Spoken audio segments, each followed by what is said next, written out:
Hey guys, I've got some more mods for you today. The mod has been updated twice since my last video, so I'm going to be showing you the features that have been added in both versions. As always, the downloads will be in the description. So first of all, we have the Scale Trait Zones, which are applied by spawning a flag stand or any other boundary object and using the Scale label.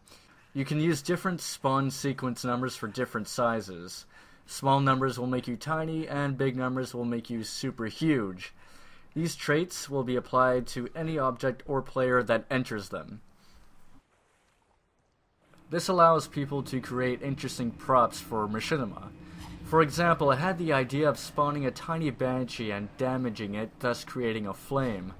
Arbiter thought of the idea of flying the banshee to make it look like a floating ball of fire. You can also have a giant Spartan fly tiny vehicles, for example. Here we have Giant David flying a tiny banshee. The game can occasionally drop in frame rate for certain players if there are too many trait zones as shown here.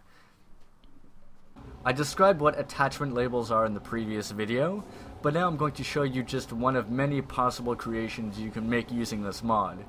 This is a Covenant vehicle that David made not too long ago. Looks pretty impressive.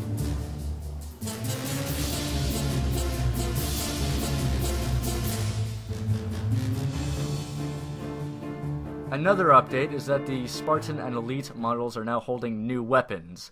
This is good because it allows for a more diverse crowd of models, and they have weapons based on their appropriate rank or role. Detach Zones are something I kinda skimmed over, so I'm going to go through them now. Detach Zones detach different things depending on the spawn sequence number. Spawn sequence 0 detaches your knife, weapons, and armor ability, as well as all attachments attached to a base. This is especially useful for machinima. If you're the host, you can walk into a trait zone carrying a sword, and you will drop the sword upon entering it. On your screen, it will look like you're still holding it, when in fact you are not. One way to tell if it worked is to stand next to a wall and look for the energy sword glow. If you don't see the glow, then it worked. Spawn sequence 2 drops player weapons.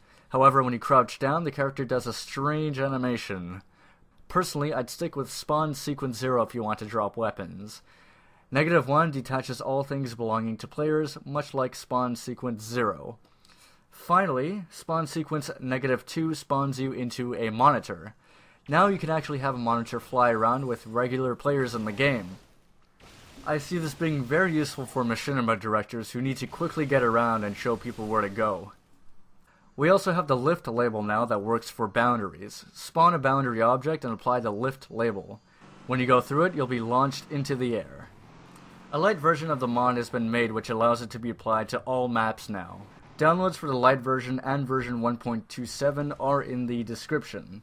Anyway, that's it for now, so see ya.